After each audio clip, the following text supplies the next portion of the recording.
आखिर इंजीनियरिंग में ऐसा क्या सिखाया जाता है कि हर कोई इसे परस्यू करना चाहता है? चलो कंप्यूटर साइंस का एक एग्जाम्पल लेते हैं। ऐसे कई प्राइवेट इंजीनियरिंग कॉलेजेस की सिलेबस में आज भी फ्लॉपी डिस्क, प्रिंटर और कीबोर्ड की डेफिनेशंस पढ़ाई जाती है।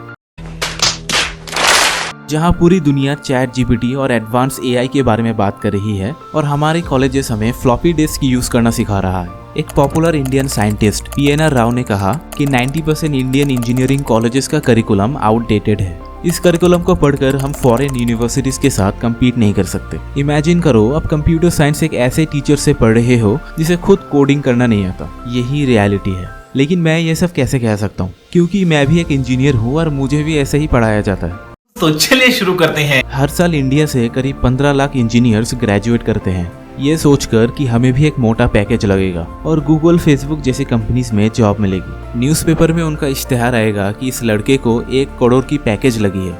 चल बट अनफॉर्चुनेटली मोस्ट इंजीनियर्स की कहानी ऐसी नहीं होती है। नास्कॉम सर्वे के हिसाब से 15 लाख इंजीनियर्स में से सिर्फ 2.5 लाख इंजीनियर्स को ही ढंग की जॉब मिलती है। आज इंडिया में करीब 4000 से भी ज्यादा इंजीनियरिंग कॉलेजेस है और पता नहीं कि इन कॉलेजेस में क्या सिखाया जाता है। My parents gave me one career option, engineering I studied, but my friend, he was so lucky, his parents gave him 3 options: electronics engineering, mechanical engineering, computer science engineering. पर हम इस सिचुएशन में आए कैसे? क्यों आज हर इंडियन माँ बाप को ऐसा लगता है कि अगर हमारा लौंडा इंजीनियर बनेगा तो वो बहुत ही सफल होगा, वरना लाइफ तो बहुत ही ज्यादा फेलियर हो जाएगा। मुझे नहीं करने आइडिया को समझ क्यों नहीं आ रहा है? क्या करेगा तू? लेकिन ये सब जानने के लिए हमें 30 साल पीछे जाना पड़ेगा, जब इंडिया में इंजीनियरिंग का पागलपन स्टार्ट हुआ था। कहानी की शुरुआत होती है दरअसल 1990s और 2000 के बीच में।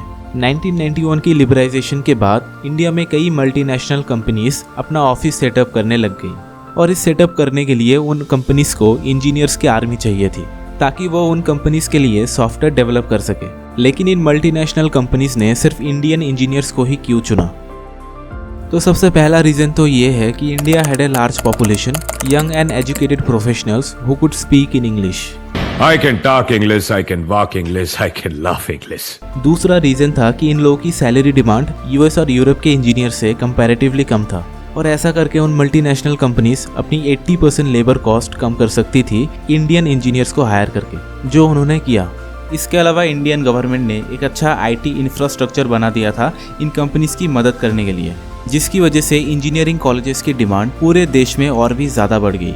और ये डिमांड इतनी बढ़ गई थी कि कुछ लोगों को इसमें बिजनेस अपॉर्चुनिटी दिख रहा था, तो बस पैसा कमाने के लिए पूरे देश में इंजीनियरिंग कॉलेजेस की लाइन लगा दी। साल 1994 आंध्र प्रदेश में सिर्फ 32 इंजीनियरिंग कॉलेजेस थी, पर 2012 में ये आंकड़ा 700 से भी ज़्यादा बढ़ गया।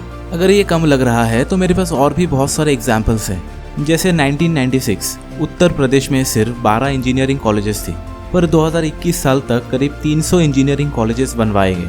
अब दिक्कत इंजीनियरिंग कॉलेज बनाने में बिल्कुल नहीं है। दिक्कत सिर्फ इतना है कि कॉलेज तो बनवा दिया गया पर लोग एजुकेशन को भूल गए हैं। फॉर्मर आईआईटी रुड़की के डायरेक्टर प्रेम वरत ने कहा कि हमारे ज़्यादातर कॉलेजेस सिर्फ बनावटी हैं, जिसे अच्छे बिल्डिंग्स और बड़े बड़े कैंपस से मिलकर बनाया जाता है, पर वो सारी यूनिवर्सिटीज़ अंदर से खोखले होते हैं। और आज की डेट में एक स्टूडेंट के लिए किसी भी इंजीनियरिंग कॉलेज की एजुकेशन क्वालिटी से ज़्यादा एक ब्यूटीफुल कैंपस से अट्रैक्टिव होती है और ये खूबसूरत कैंपस और मोटा पैसा लेकर एडमिशन दिया जाता है और इंजीनियरिंग के नाम पर सिर्फ होमवर्क, असाइनमेंट्स, लैब रिपोर्ट और सरप्राइज टेस्ट करवाया जाता है। स्टूडेंट और टीचर के बीच में जो 2 वे कम्युनिकेशन होता है वो इन कॉलेजेस में नील बटे सन्नाटा। प्रोफेसर क्लासरूम में इंटर होकर पीठ दिखाकर सिर्फ होमवर्क देके चला जाता है, बस हो गया आपका इंजीनियरिंग।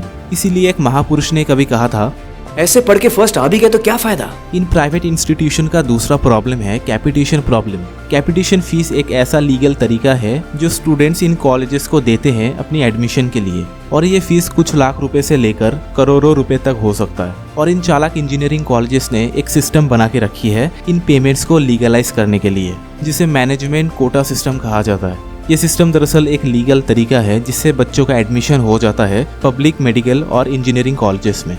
अगर आप इन वीडियोस को देखेंगे तो ज़रूर समझ पाएंगे कि कैसे कोई बिना एंट्रेंस एग्जाम के एडमिशन ले सकता है। इन मैनेजमेंट कोटा में कॉलेज करीब 50% सीट्स रिजर्व करके रखते हैं इन कोटा वाले स्टूडेंट्स के लिए, क्योंकि यही वो सारे स्टूडेंट्स हैं जो एक सीट के लिए मुंह मांगी कीमत दे सकते हैं।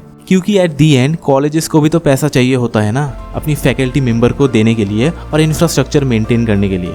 और ये सब करने के लिए मैनेजमेंट कोटा एक अच्छा तरीका माना जाता है। हालात आज ये है कि इंडिया में इतने सारे जॉब्स ही नहीं हैं जितने इंजीनियर्स हैं, क्योंकि आधे से ज़्यादा तो स्टैंड अप कॉमेडियन बन जाते हैं। तो इसका सोल्यूशन ये है कि आगे से कोई नई इंजीनियरिंग कॉलेज खोलने से पहले उसका क्वालिटी ऑफ एजुकेशन ज़रूर चेक होना चाहिए।